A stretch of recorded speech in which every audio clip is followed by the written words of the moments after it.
Cheryl's new house. Okay, that's the back door, or front door, pretty much. Spare room. Still needs work. Bedroom.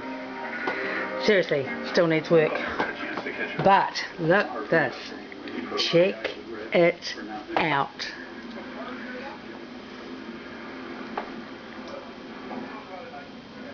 It's my new house, sort of.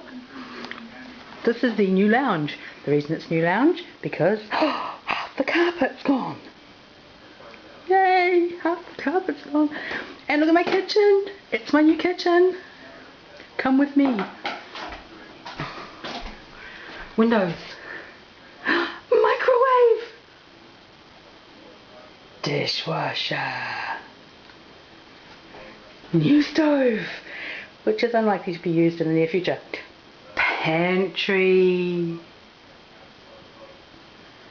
Old fridge, but new cupboard. New drawers.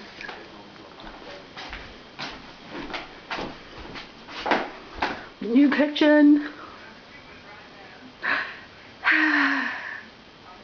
New kitchen.